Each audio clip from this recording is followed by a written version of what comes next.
Hey guys, welcome to another episode of True Crimes and Weird Times. I'm Ashley. And I'm Kim. And today I'm going to be telling you about the exorcism of Roland Doe, a young boy who was thought to be possessed by demonic forces. But was he really? And I'll be telling you the story of Christina Kettlewell, a young woman who mysteriously died just 8 days after eloping with her husband.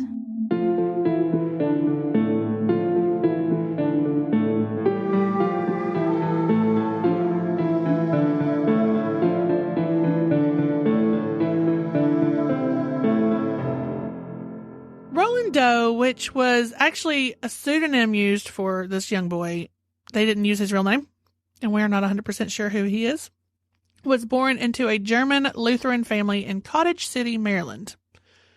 He was an only child, and, as an only child, he sought friends from the adults around him. I mean, my kid does the same thing. He's an only child. Yep. His best friends are like his grandparents. Yeah. But one of those friends was his Aunt Harriet, who was probably considered like the cool aunt. Everybody has a cool aunt. Everybody has a cool aunt. Well, she was a spiritualist.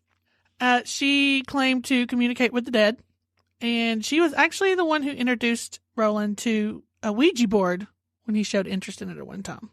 Okay. So she's like, yeah, I'll show you. Let's talk to the dead. Yeah. Normal things to do for children in the 40s. What are they going to do? Now, when Roland's Aunt Harriet died when he was 14, the family began to start experiencing some really weird things going on. Well, first of all, Roland allegedly took his aunt's death very hard. There was someone he looked up to.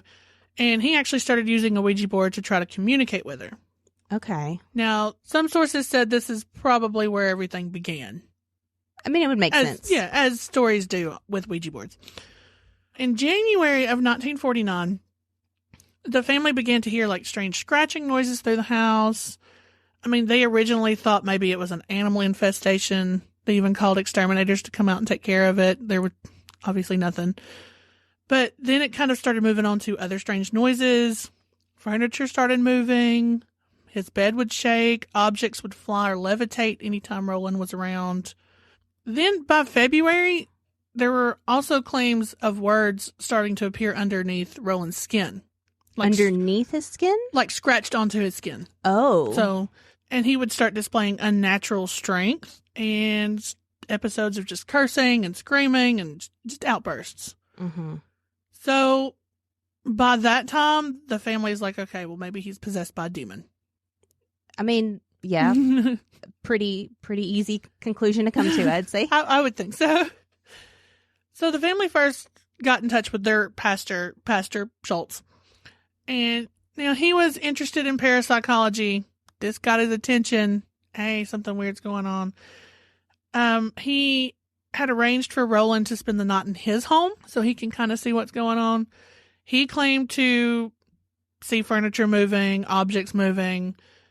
I guess since this was out of the realm of his expertise, yeah. He advised them to seek out the Catholic Church for help. Or it could have just been like, not for me. This is too close. Yeah. you can go to them. I didn't expect this to be real. It's your turn. Now, first he was taken to Georgetown University for observation for mental illness. Now wow. They're actually, and I was surprised by this. I am too. Yeah. Doctors came in and out. He was there for several days. They couldn't come up with any medical reason that Roland was experiencing these things or all these things are happening to him. They couldn't offer any treatments. However, I feel like they might have, isn't this like the time of lobotomies or something? Yeah. I feel like maybe something like that should have happened. But either way, after this is when the Catholic Church kind of stepped in. And they conducted their own formal investigation on Roland to determine whether this was actually demonic possession. Now, the Catholic Church didn't take this stuff very lightly. This isn't something they were just throwing out. Here's an exorcism. You get an exorcism. You get an exorcism. Yeah, they had very strict, guidelines about what classified as a possession, right? Right. So they went on to actually conduct an exorcism on Roland. So this is something they truly believed was going on. Father Albert Hughes volunteered to conduct an exorcism.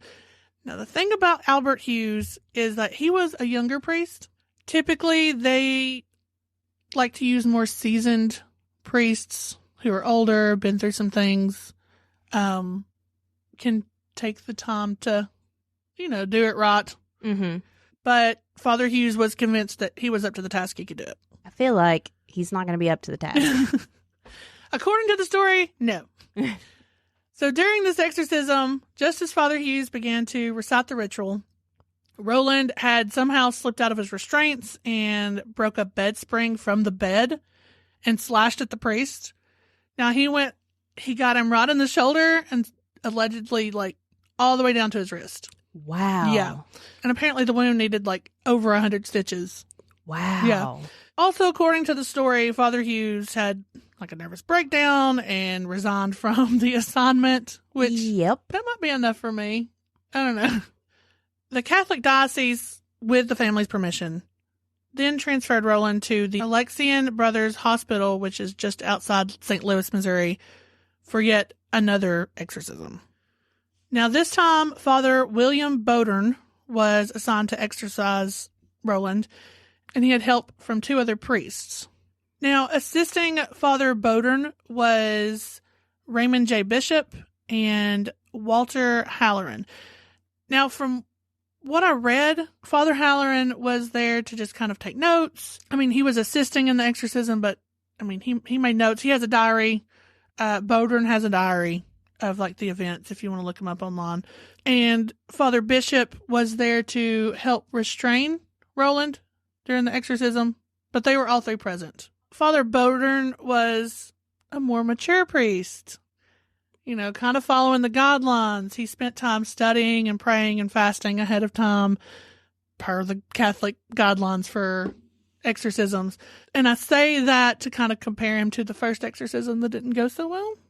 Where he's just like, I got this. Yeah. Just kidding. Just kidding. Maybe this is, why they pick the more seasoned priests to do this. It was said that Roland was mostly calm and quiet during the day, but at night, the priest would find scratches and words on the boy's skin, the shaking bed again, objects flying through the room, and Roland started having these outbursts with guttural voices. Ooh. Also speaking Latin at times.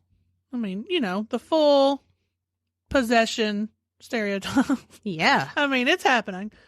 So these priests were performing the exorcist rite every night up until April. He ended up at the Alexian Brothers Hospital in March, and they were reciting this rite over him every night up until April.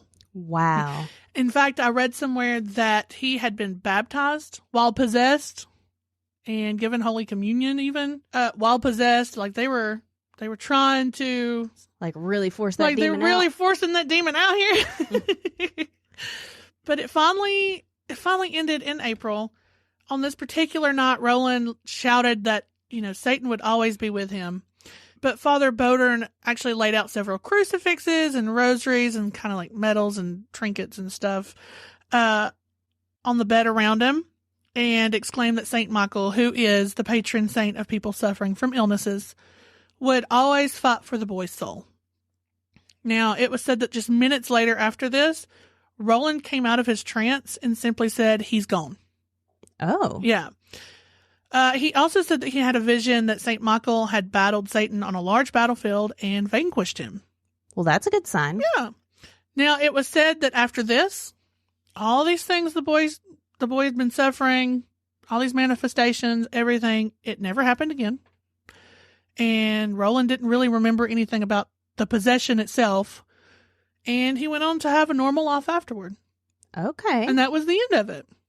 Now, this is 1949, and there was there's a newspaper article written about it, around the town he was from, Mm-hmm. It kind of made a big story, but it was local boy exercise, Yeah. Something simple. And that was kind of just the end of the story. Mm-hmm. But it was years later that an author named Peter Blatty decided to write on the story of Roland. He was inspired by his story. He had connections at Georgetown University, and he was actually able to write to Father Bowdern to get information on it. Okay. Yeah. Now, Father Bowdern agreed to give details on this exorcism only if Peter didn't use the real boy's name. which is why we don't know his name. Like, Okay. I don't think the Catholic Church even had records of his name just to protect his identity. Yeah. So, but since the church, never gave up this name, some have come up with the names of Roland Doe or Robbie Manham. Some have even considered a man named Ronald Hunkeler, who was an only child living in Cottage City, Maryland around that same time he would have been. Mm-hmm. And they think that maybe this is him. If this is truly him, I mean, one, he's probably well over his 80s now, but he did seem to live a fairly normal life and actually retired after a long career with NASA. So, Okay. if that's truly him. Back to Peter Blatty. So this novel Peter Blatty published was based on Roland's exorcism. The story went on to spend time on bestseller lists. Very popular. It was also turned into a horror film that would go on to win an Oscar for its screenplay. And that movie and book is The Exorcist. Okay. So that's what that's based on. But here's the real question. Was this story of Roland Doe actually true? According to Father Bowden, he's quoted as saying, "The case in which I was involved in was the real thing. I had no doubt about it then, and I have no doubt about it now." But plenty of other people have poked holes in this story. In fact, the two priests, Bishop and Bowden, believe that this is true. Halloran, however, he did not give a definitive answer, but it was mostly, I don't really have a judgment call to make on this one. Mm-hmm. Now, the big deal about this is apparently these priests were Jesuit who are known to be more scholarly. They apply scientific rules to their beliefs. If you were going to believe anybody, it would be these priests. Okay. So that's kind of where everybody's like, okay, maybe it's real. Right. And, I mean, what is true is that there was a newspaper article in 1949 that mentioned a boy from Cottage City being exorcised. We do know that boy from Maryland was brought to St. Louis for treatment for disturbing behavior. We know at least one exorcism was performed based on diary accounts by Father Bowden, who worked with the boy. However, there was an investigation by a man named Mark, and I'm going to say it wrong, Obsasnik, maybe, who say that details in the story were proved false. Now, he questions, where this boy was from and whether he was actually taken to Georgetown for treatment first. But these details could have been added in or taken out or whatever just to protect the boy's identity. I mean, that kind of makes sense. Yeah. I mean, he was 13, 14 years old. If this was going to be successful, it's not something he would want to live with the rest of his life. I could see them. Right. I wouldn't want to be known as the possessed kid for the rest of my life. So I could see them holding back that information or just changing it even a little bit. When he questioned Father Halloran, who was one of the priests there during the exorcism, he said that he wasn't convinced that he heard the boy's voice change into those guttural sounds. He also said that when the marks appeared on the boy's body, the scratches, no one actually checked underneath his nails to see if he'd made the scratches himself. I feel like that'd be one of the first things I checked. And you would think, but also, I would assume he's restrained. They couldn't keep him restrained 24/7, though, right? I don't know. That I couldn't find out. Obsasnik also discovered that most of the information about the exorcism was based on hearsay and not actually documented, or if it was documented, it wasn't really fact-checked. Okay. So there could be details. I mean, I could be even giving you wrong details right now. So it's like a big, long game of telephone. Yep. Obsasnik also interviewed neighbors and childhood friends of the boy. They know where this house is in Cottage City. Oh. Yeah, if you look online, you can find the house, and I can post it on social media even. But apparently he interviewed neighbors and childhood friends, and they all mentioned that Roland had been a, quote, very clever trickster who had pulled pranks to frighten his mother and fool children in the neighborhood. Oh. But this went on from January to April. That's quite a elaborate trick. Maybe he just got too far in. Maybe. It starts out as a prank, and then suddenly you're being sent to hospitals, and what do you say? Just kidding? Just kidding, Psych. Mom? I didn't mean to cost you all this money and do all this stuff, and you got to commit to it at that point, I guess. Maybe. But then after that, it was it was done? Maybe he learned his lesson. Maybe. Maybe. I don't know. Now, Obsasnik believes that the boy was just acting out due to emotional problems, or maybe he had a psychotic episode, which is entirely possible too. I mean, this is when stuff kind of starts showing up, maybe. But, I mean, he seemed to have led a fairly normal life to begin with. Like, there wasn't a trigger. It could have just been a psychotic break, I guess. Yeah. Now, Obsasnik also felt certain that he had actually tracked down the boy, which, of course, was a man now, obviously. When he interviewed that man, he didn't confirm or deny that he was Roland Doe, and he was not interested in the slightest in being interviewed. Like, he didn't want to talk about it. Okay. So, was it him? No. But he didn't want anything to do with it. Gotcha. So, this also, I mean, this still doesn't prove whether the story was like 100% true, or even whether Roland was truly possessed or just suffered from mental illness. I kind of feel like everybody involved in the story saw what they wanted to see. Doctors, a medical point of view, I mean, it's a mental illness. The church, the priest saw it from a religious point of view. It kind of makes it a little hard to prove or disprove anything. Right. At this point, it's just a story. So, but what do you think? I don't think he was possessed. You don't think so? No. But, I mean, I think that there was probably something going on with this kid. Yeah. Like, something happened to him, Right. whether he was faking it or, like you said, having some kind of mental episode or something.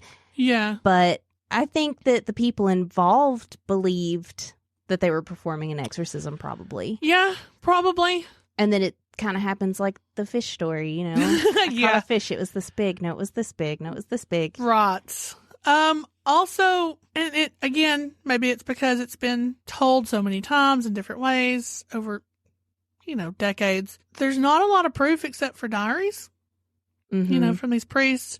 If you want to compare it to other people, Annalise Michelle, I mean, they even had video clips of her voice. Right. Which I still don't know how I feel about that one.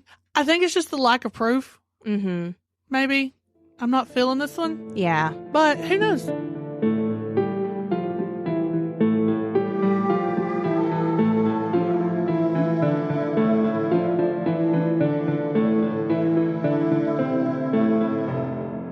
Christina Kettlewell, who was born Christina Machen, was 22 years old in 1947. She worked at a bank in Mimico, Ontario, which is where she lived, and she was in love with a man named John Ray Kettlewell, who went by Jack. Now, Jack was 26 years old, and he was a war veteran. He and Christina had known each other for about 3 years at that point. And when Christina and Jack began talking about marriage, Christina's father opposed it because they were Catholic and Jack was not. Okay. Now, Jack actually went through the process of converting to appease her father, but that really didn't make Christina's family feel any better about this marriage. And that's because Jack had a very good friend and business partner named Ronald Barry. Now, Ronald was 28 years old. He had moved from Italy to Canada to get into the construction and insurance business. Huh. Okay. But it didn't really go very well. He was not successful at it. He was also a professional ballroom dancer. It's a little strange. Yeah. And one of the articles I read from that time period actually also said he was a hairdresser, but I didn't see that anywhere else, so I don't know if he was or not. Okay. Ronald was around a lot. Like a whole lot. Oh. Like creepy a lot? Like he was almost always with the couple, to the point that Christina's sister actually suspected he was secretly in love with Christina. Oh. I went the other way with that. Well, we'll get there. The couple eventually got engaged, and a few days before the wedding, Christina's two sisters went to the boarding house where Ronald and Jack lived to try and talk Christina out of this wedding. Huh. And an argument ensued that got so heated that the police were actually called for a disturbance. My Lord. Her sisters kind of told the police, they're like, we don't want our sister to marry this guy. We think it's a bad idea. Something's going on. And the police were like, I mean, there's nothing we can do. We can't stop her from marrying. She's an adult. Yeah, we can't do anything. And her sisters actually claimed that Christina seemed drugged in the days leading up to the wedding, and would later claim that Christina kind of came to from this drug-induced state to learn that she was married. What? And then just kind of went along with it. Oh, okay. Well, my other thought, too, was like, your whole family thinks something's wrong. Yeah. But if she was drug-induced, that does kind of make sense, too. And she was really, really in love with Jack. Yeah. Which we'll get to that later. But she really did love him. Wow. Okay. So what you're saying is she didn't have to be drugged to marry him. Not really. No. Okay. That's not the impression I get. But you'll be able to make your own conclusions. Okay. Yeah, I'm way ahead. I'm sorry. Go ahead. On May 12th, 1947, it was actually the day before they were supposed to get married. Christina and Jack eloped. Okay. They had a small ceremony with Ronald. Yep. And a woman named Emma Barger as witnesses. Okay. Now, neither Christina or Jack's families knew about the marriage until a few days later when the two finally sent word back to them. Oh, I bet they were fuming. So I believe it was 4 days after the marriage that Christina wired, because, it was the 40s. She wired word back to her family. And then Jack wrote his parents a letter and mailed it to them. Okay. After the wedding, Christina, Jack, and Ronald all spent a few days in an apartment together before leaving on May 17th for a remote cabin that Ronald owned. What a honeymoon. Yep. He is going on their honeymoon with them. Uh-huh. Like, is this a throuple situation or like... Well... I'm doing it again. Christina's family was very weirded out by him being on their honeymoon with them. That's weird. It is very weird. What are honeymoons for? Right. Why would you take your best friend? There? Like, that's so strange. It freaked everyone out a good bit with, good reason. Now, Ronald's cabin was about 40 miles north from where the couple lived, and it was only accessible by boat. Ooh. Okay. Christina's family, like I said, was very unnerved at, why is Ronald going on your honeymoon? Yeah. But Ronald claimed later that the couple had asked him to go just out of convenience. Like, it's his cabin. He could get them there. He could help with their luggage. It's only accessible by boat. And, I guess. I don't know. Now, while they were at the cabin, Christina had apparently begun to act really out of character. Sometimes she would have random crying fits. Other times she would seem completely dazed and just kind of out of it. Now, who's this information based off or from? Now, this is from Jack and Ronald later on. Okay. Because they were the only ones at this cabin. Right. I mean, you can only get there by boat. Right. And she also apparently had a few conversations with Ronald about whether or not Jack truly loved her. Which seems to be kind of a repeating theme. You'll see that Christina doesn't feel like Jack loves her as much as she loves him. Okay. So I can kind of believe those conversations may have actually happened. I mean, I can see it. I don't know if I'd talk to my newly wedded husband's best friend about it. Now, I don't know.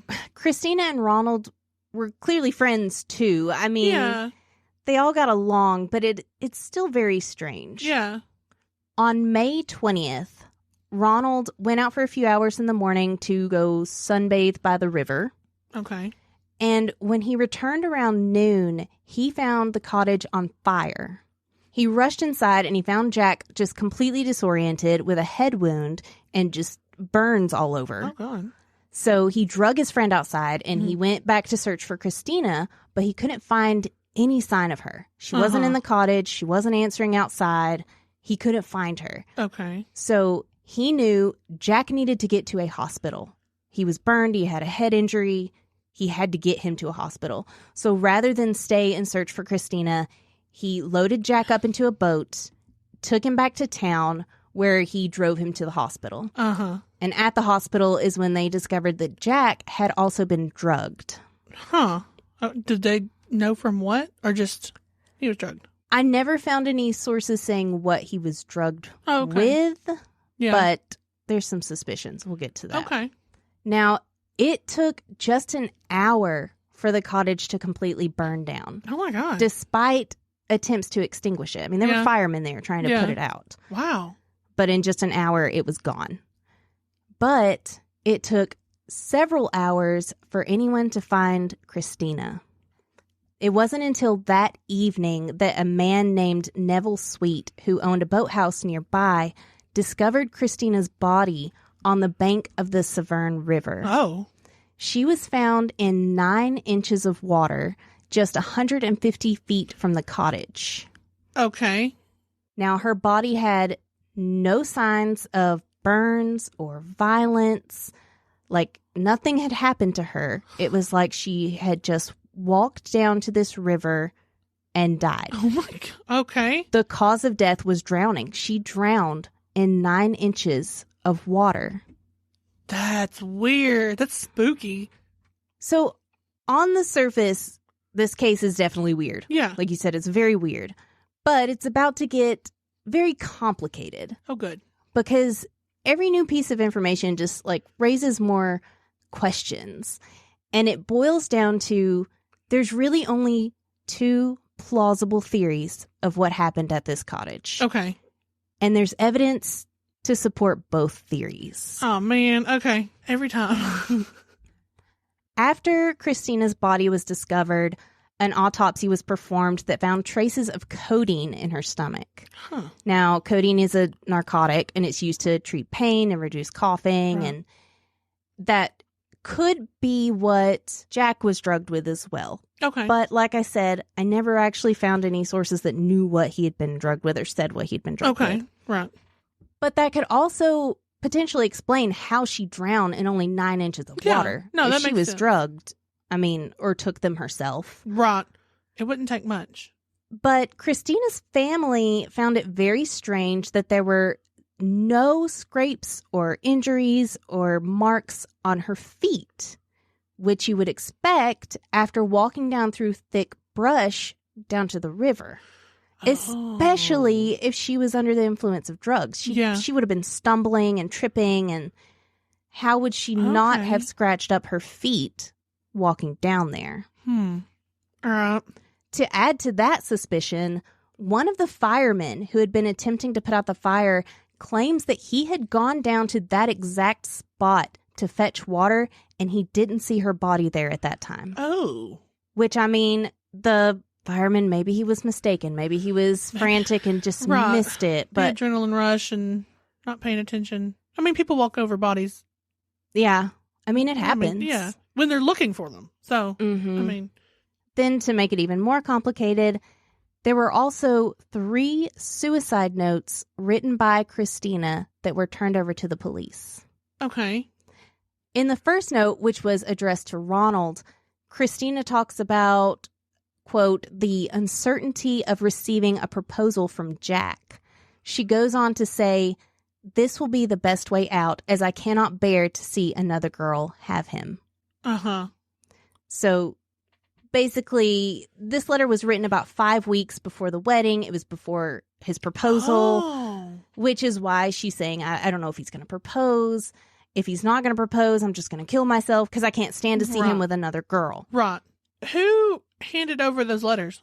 Oh, we'll get to that. Oh, okay. Yep. Okay.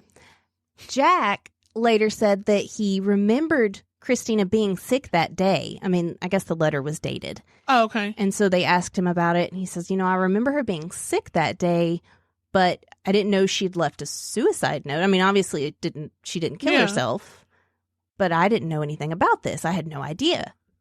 Huh. Okay. The second letter was also addressed to Ronald, and this one came at the end of April. Now, they got married May 12th. Right. So this was at the end of April.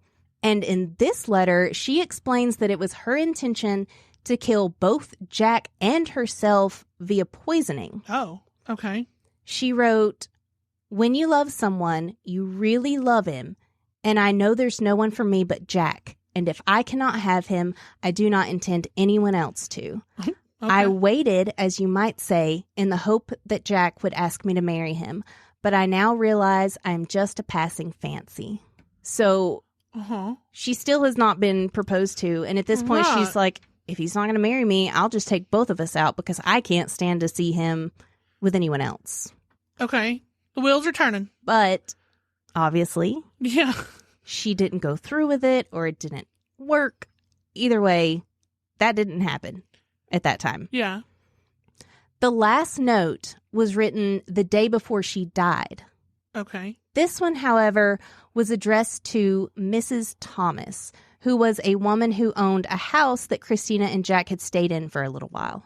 Okay. That's So like strange. an old landlord, essentially, which maybe they were closer than that. I mean, I don't really know. Yeah. In this one, she says, Ronnie is in the boathouse somewhere. By the time he gets back, everything will be all over with. He must have been afraid something would happen because he's staying an extra day to make sure we go back to Toronto with him. Christina gave the letter to Ronald to mail for her. Uh-huh. Now, all of the letters were examined by a handwriting expert, and it was confirmed that the letters had indeed been written and signed by Christina. They said these are her signatures. She signed these letters. Okay. However, Ronald never told Jack about a single one of the letters. Huh. Jack only found out about these letters during the inquest that was held to determine if there had been foul play involved. Oh, how convenient. And, you know, you asked where these letters came from. Right. So these letters, Ronald had them at the cottage. Uh-huh. And after he saved Jack, he went back inside and got the letters and saved them What? from the fire. Okay. So maybe he suspected Christina and he wanted to get proof that she had done this. Yeah. Or maybe he was just looking for a way to shift the blame. That seems more likely. That's a nice cover-up. But at the same time, these letters are legit. I mean, Christina wrote them. Maybe it's been a plan the whole time. I mean, you can't dismiss the letters. Right. So, like I said, just more and more questions. Like, it's clear that she wrote them. They're hers. They're her feelings. But, I don't know. I'm having trouble with that one. Well, Like, there's a it's- lot more to go through. Very convenient. So, in a lot of the articles written at the time, I read a lot of old articles that came out right after Oh, okay. the situation. I don't know really what to call it. The event. The event. And a lot of these articles talk about a large sum of money that was missing that the police were searching for, somewhere between $10,000 and $15,000. Okay. A lot of articles would say over 10,000, some would say 12,000. But the point was that is the 40s. That's Right. a lot, That's a lot of of money. money. So along with the letters, Ronald also had an IOU from Christina written on the day that she died for $15,000. What? What did she need it for? So it later came out that Ronald had been loaning Christina money to pay off her blackmailers. Blackmailers. Okay.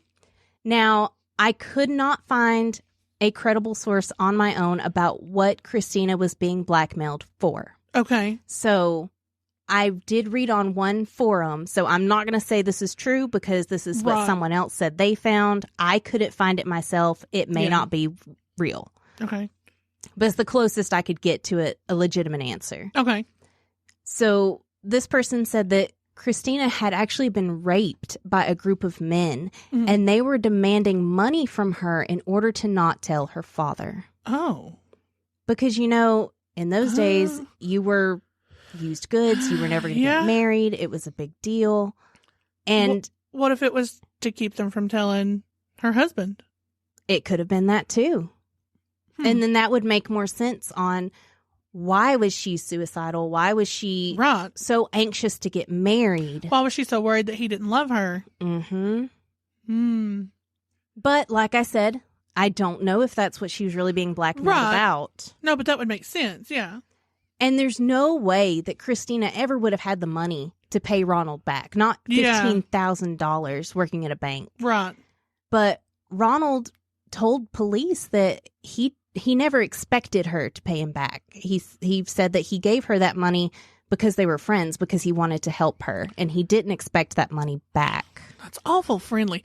See, this is what I'm so confused. Like, he's being so conveniently friendly and helpful, but she's also crazy. Yep. So, regardless of the reason she was being blackmailed, right. She was actually being blackmailed. This was brought up in article after article that I read about this case from the 40s. Wow. So she seemed to actually be being blackmailed, unless that information is just coming from Ronald, and I don't know if they verified it. I don't know. Well, now look, I don't know. I've got this personal vendetta against Ronald because it's so weird.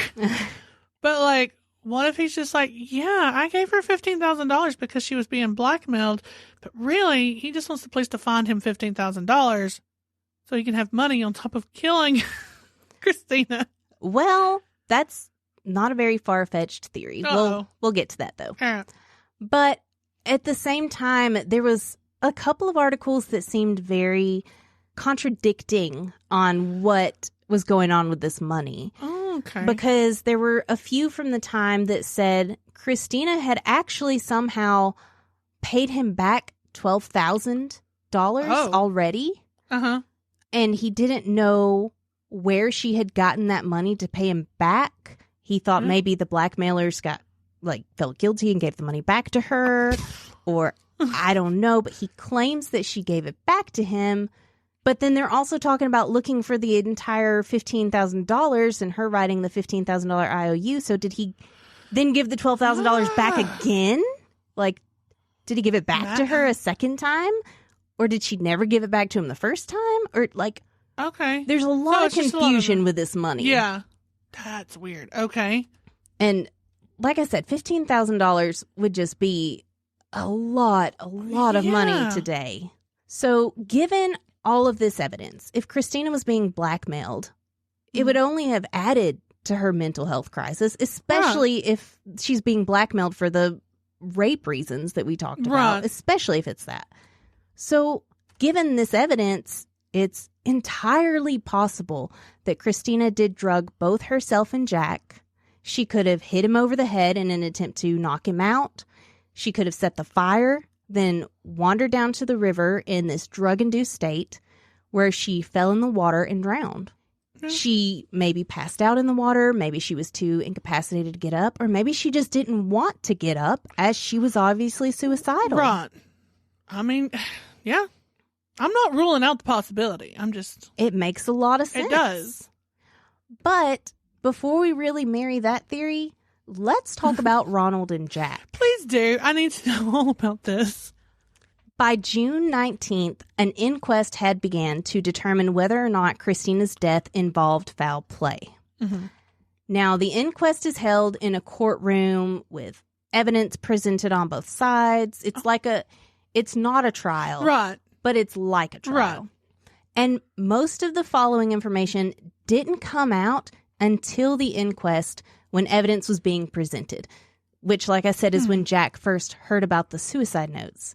So a lot of this evidence is coming out to Christina's family sitting in this courtroom. Right. Jack and Ronald sitting in this courtroom and hearing about these things for the first time in a courtroom, you know? Now, Jack claimed that he couldn't remember anything about that day past 11 a.m., which at first you're like, okay, yeah, sure, convenient. But realistically, he was drugged and he had a head injury. That's entirely possible that he really does not remember. Yeah. Ronald and Jack both, along with 20 other people, were interviewed following Christina's death. Ronald himself was interrogated for 13 hours straight. Oh, wow. During which he produced a 3,000-word statement on what had happened, where they were that day, all the events leading up. Very convenient, Ronald. Officers even went on record to the press to call this statement fantastic. Oh, I bet it was. Which I find super suspicious myself. I mean, your best friend was almost murdered. His new bride is dead, and you're put together enough to come up with this fantastic statement. You had all the right during words. a 13-hour interrogation. Yeah. He already had all the statements ready, maybe? That's what I'm wondering. But maybe he really was just one of those people that can stay calm and just get down to business, turn off that part of his brain. Hey, man. I'm trying not to be too biased. I'm trying to give him the benefit of the doubt because we don't know. I'm on to you, Ronald. First and foremost, I want to tell you guys about the insurance policies these two men held. Always an insurance policy. Shortly before the wedding, Jack took out 2 separate life insurance policies on both him and Christina. Okay. Both would award $5,000, and both would double in the case of accidental death. Uh-huh. Which would leave Jack with a payout that today would be worth about $200,000. Ooh. But both of them had to have died, right? No. Okay. Just accidental. $5,000 apiece. And wouldn't you know it, the beneficiary on both policies was Ronald. Shut up. So that money went to Ronald. Mm-hmm. Speaking of Ronald, he had also taken out a $5,000 insurance policy on his cottage. Oh, come on. And the beneficiary on that policy was Jack. It was also revealed during the inquest that Jack had given his war gratuity to Ronald, which is a payment that they receive after being in the war. Right. He had given that money to Ronald, and he had cut his entire family out of his will. Another really strange factor that it doesn't really prove a lot, but it was a very weird, kind of conflicting, no one knows what happened thing. Okay. And that was Christina's wedding ring. Now, there are varying reports on where the ring came from. Now, some sources say that Ronald bought the ring for the couple. So, where's all this money Ronald has coming from? I don't know because I know he came to Canada from Italy. Right. I know he failed in his, construction and insurance business, really, which, insurance policies, what a coincidence. Exactly. But I don't know where Ronald's money was coming from. Okay. But there's also some sources out there that say that the wedding ring actually came from the other witness at the wedding, Emma Barger. I found an article from the time period where they interviewed her, and she claims that she went to the wedding and that the couple didn't have any rings. They didn't have an engagement ring. They didn't have wedding rings. Nothing. So she loaned Christina her own wedding ring to get married with. Okay. Because she didn't want her to not have a ring. No, I mean, that makes sense. But the problem is, wherever this ring came from, it was never found. It was not on Christina. Okay. It wasn't found in, the ashes and stuff from the cottage. It was just gone. Like it could have been pawned. Possibly. Or sold. Now, if Ronald bought this ring, actually, maybe he took it back so he could get his money back. Right. But if it really came from Emma Barger, which in the article, she was she wanted her ring back. Apparently, it was worth, like I said, over $1,000, right. Which in today's money, it would be around $13,000 for this wedding ring. And she wanted it back. Yeah. She wanted someone to pay for this ring. And that's what that article was about. But did she actually loan it to Christina? Or did she just see an opportunity? That ring's gone. I want some more money. I can say she had my ring. Maybe someone will pay me for it. I don't know. Wow. There was another important piece of information that came out at the inquest as well. One that could explain the bizarre relationship between Christina, Jack, and Ronald. Okay, yes. During an interview with police, Jack admitted to them that he and Ronald had been involved in an intimate relationship for quite a while. Okay. During the inquest, however, Jack denies this relationship, claiming he was coerced by police into saying it because that's what they wanted the narrative to be. Or he didn't want to say this in front of all of his family. In the 40s. In the 40s. So that fact alone would make a whole lot of things make a whole lot of sense. Mm-hmm. And he could have just been marrying Christina for show. As a cover-up. As a cover-up, which could cause her to question whether he even loved her and her not really know what's going on. I feel like there's no way she actually knew, or she wouldn't have been writing those letters to Ronald, maybe. I guess.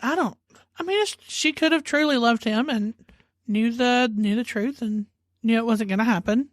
And maybe she just went along with it. Yeah. I mean, I don't know. Wow. This is such a complicated case. But that makes sense. Why he would be there. Why he was always there.